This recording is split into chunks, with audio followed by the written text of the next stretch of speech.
श्रीराम समर्थ. श्रोते हो, आपण ऐकत आहात श्री गोंदवलेकर महाराज यांचे प्रवचन. गुरु आज्ञा पालनाशिवाय दुसरे कर्तव्यच उरले नाही. परमात्म्याकडे जाण्याचे अनेक मार्ग आहेत. आपल्या गुरूंनी जो राजमार्ग दाखविला त्यानेच जावे. मध्येच दुसरा मार्ग घेतला तर पल्ला कधीच गाठायचा नाही. एका वैद्याचे औषध सोडून दुसऱ्याचे घेतले तर पहिल्या वैद्याची जबाबदारी संपली. तरीही मी माझ्या माणसाला सोडित नाही ही गोष्ट निराळी. ज्या दिवशी मी तुम्हाला अनुग्रह देऊन आपला म्हटले त्या दिवशी सर्व प्रापंचिक आणि पारमार्थिक जबाबदारी गुरुवर सोपवून तुम्ही मोकळे झाला. गुरु आज्ञा पालनाशिवाय तुम्हाला दुसरे कर्तव्यच उरले नाही. पण तुम्हाला असे वाटते कुठे?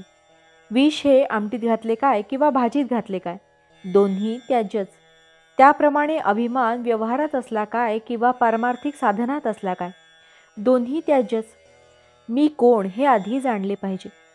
परमात्मा कोण ते मग आपोआपच कळते. दोघांचेही स्वरूप एकच आहे, म्हणजे दोघेही एकच आहेत. परमात्मा निर्गुण आहे आणि तो जाणण्यासाठी आपणही निर्गुण असायला पाहिजे. म्हणून आपण देहबुद्धी सोडली पाहिजे.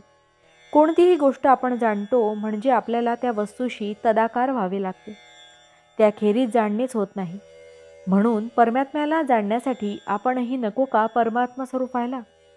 याला साधू होऊन साधूस ओळखणे किंवा शिवो भूत्वा शिवम यजेत असे म्हणतात. आता कोणत्याही वस्तूचा आकार आपल्याला प्राप्त होण्यासाठी आपल्याजवळ तत्सदृश असे संस्कार पाहिजेत. ते संस्कार त्या वस्तूच्या आघाताने प्रत्याघात रूपाने भूत होतात. नंतर त्या वस्तूचे ज्ञान होते.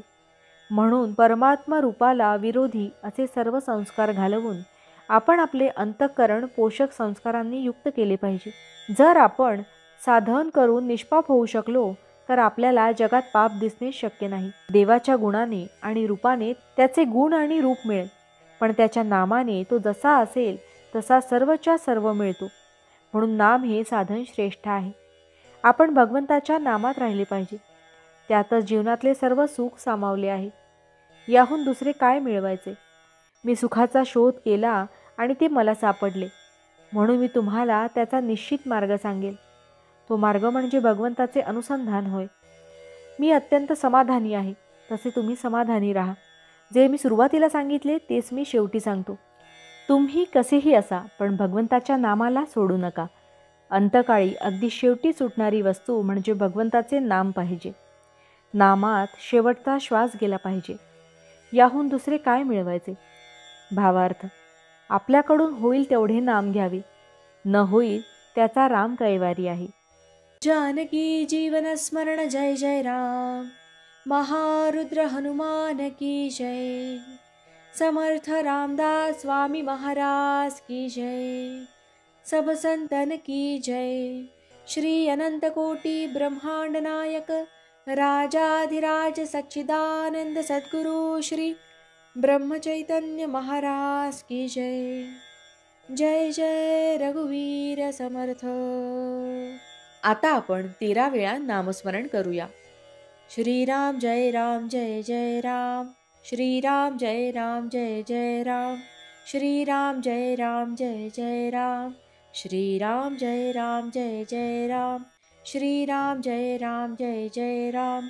श्रीराम जय राम जय जय राम. श्रीराम जय राम जय जय राम. श्रीराम जय राम जय जय राम. श्रीराम जय राम जय जय राम. श्रीराम जय राम जय जय राम. श्रीराम जय राम जय जय राम. श्रीराम जय राम जय जय राम. श्रीराम जय राम जय जय राम. जय श्रीराम.